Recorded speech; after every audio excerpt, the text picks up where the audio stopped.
के इतिहास में अंकित सन 1989 एक मूक क्रांति के आह्वान का साक्षी बना, जब एकल अभियान के चिंतकों ने विकसित और सशक्त भारत की कल्पना को साकार करने के लिए भारत के गांवों को सामाजिक, सांस्कृतिक और शैक्षणिक रूप से सबल बनाने के साथ साथ स्वास्थ्य के प्रति भी जागरूक करने का संकल्प लिया।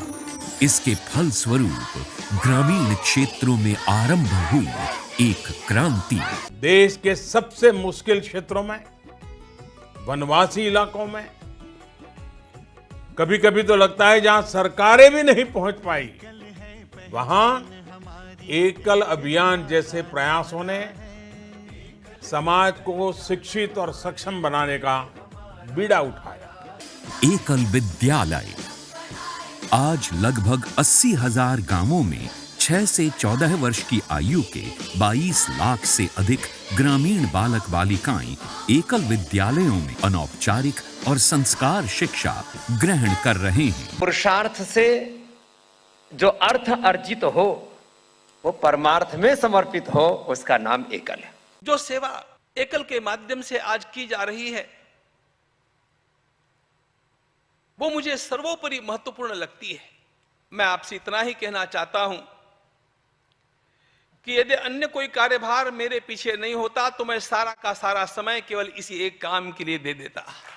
दैनिक रूप से 2.5 से 3 घंटे चलने वाले एकल विद्यालय के अनोखे पाठ्यक्रम में गीत, कविता, कहानी, गणित, योग, व्यायाम और खेलों के माध्यम से बच्चों के सर्वांगीण विकास पर अधिक बल दिया जाता है।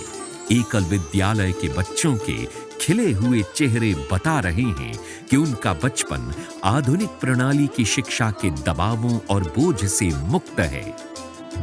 एकल अभियान 1 लाख की संख्या को पार करते हुए सेवा के क्षेत्र में, शिक्षा के प्रचार प्रसार में निस्वार्थ भाव से संलग्न होकर के कार्य कर रहा है। 1989 में आरंभ हुई एकल अभियान की इस शैक्षणिक क्रांति में बदलते समय के साथ ग्रामीण भारत की नई पीढ़ी को भी डिजिटल रूप से साक्षर बनाने का निर्णय लिया गया। कुछ चुने गए ग्रामीण क्षेत्रों में शहरी बच्चों की भांति ई शिक्षा के अंतर्गत टैबलेट के माध्यम से उन्हें साक्षर किया जा रहा है। मुझे टैबलेट से पढ़ना अच्छा लगता है।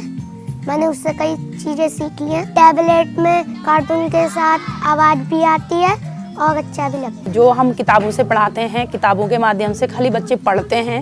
हम टैबलेट से जब बच्चों को पढ़ाते हैं तो बच्चे चित्रों के माध्यम से, उसमें कहानी जो होती है उसमें आवाज आती है तो आवाज के माध्यम से बच्चों को अच्छा समझ में आता है। कुछ भी हम खेल कराते हैं तो उसमें हाव भाव के साथ होता है तो वो बच्चों को और अच्छे से समझ में आता है। मुझे चंदन का टीका लगाने के भाव से मेरे ललाट से चंदन बाद में लगा, तेरी उंगली पे पहले लगा। उस चंदन की शीतलता का अनुभव मुझे बाद में हुआ, तुझे पहले हुआ। पर हित की भावना जिस वक्त तुम्हारे मन में उठी उसी वक्त तुम्हारा अपना तो हित हो ही गया। भारत के दूरस्थ गांवों में शहरों की भांति मिलने वाली स्वास्थ्य सुविधाओं का आज भी अभाव है। एकल ने अपनी अनेक स्वास्थ्य सेवाएं इन क्षेत्रों में आरंभ की हैं। कोरोना महामारी की अवधि में एकल द्वारा ग्रामीण समाज को न केवल जागरूक करने का उत्कृष्ट कार्य किया गया। Ekal has played a key role in fighting corona in tribal and rural villages.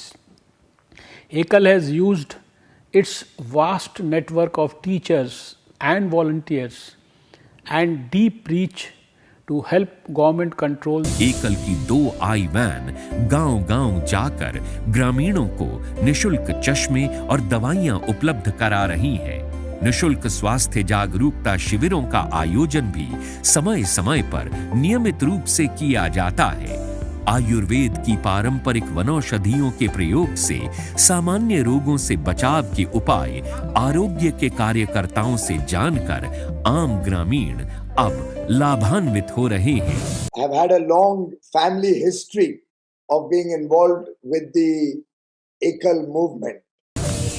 भारतीय संस्कृति की समृद्ध परंपराओं को एकल श्री हरि कथा के कार्यकर्ता पूरे मनोयोग से संरक्षित कर रहे हैं। अनेक गांव आज इनके प्रयासों से नशा मुक्त हो चुके हैं। सुदूर क्षेत्रों में रहने वाले ग्रामवासी और वनवासी आज एकल रथ के माध्यम से अपनी प्राचीन संस्कृति के गौरवशाली मूल्यों और इतिहास से परिचित हो रहे हैं। एकल विद्यालय हमारे देश की ऐसी एक आदर्श संस्था है कि जो लाख एकल विद्यालय हमारे देश में लाखों आदिवासी विद्यार्थियों को पढ़ाने का काम करते हैं। एकल अभियान के सेवा कार्यों को पूरे विश्व से मिल रहे जन समर्थन के आधार पर एकल अब संपूर्ण विश्व का है। भारत के वनवासी और ग्रामीण क्षेत्र भी समृद्ध बने, संस्कारित और शिक्षित हो। अपने इसी लक्ष्य को पाने के लिए निरंतर आगे बढ़ रहा है एकल अभियान। आइए आप भी इस गौरवशाली यात्रा में एकल अभियान के सहयोगी बनिए।